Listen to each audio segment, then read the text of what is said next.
Today we're going to unbox this chop saw because we want to chop some metal in half so we can do some more fabricating and open up our repertoire on what we can do on things like the dodgeball.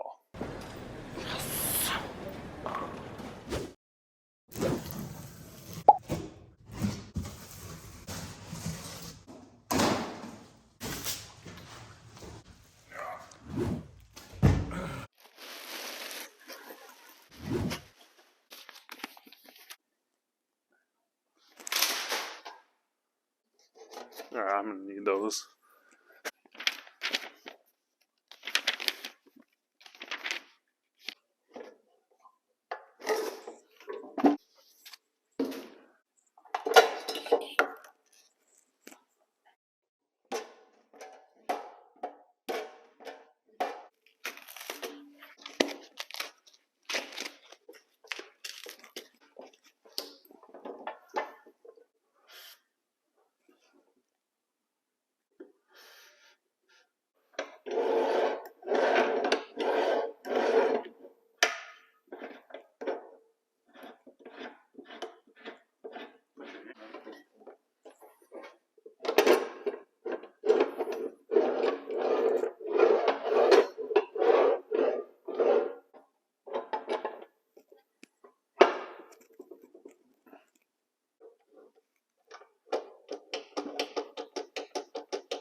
Here are some cutting capacities if you want to pause and check those out, see if this is something you would be interested in.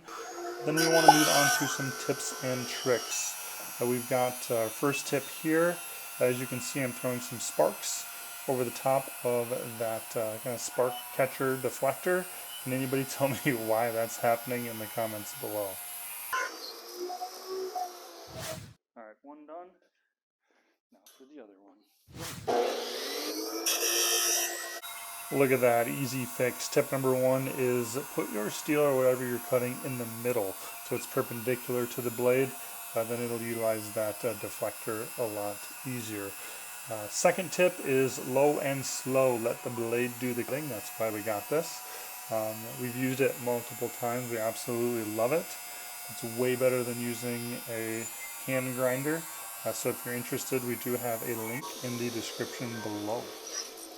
And if you've made it this far, don't forget to hit that like and subscribe button and consider joining our membership program. That helps us create more content like this for you to help you go further faster in your garage. More information in the description below, and we'll catch you next time.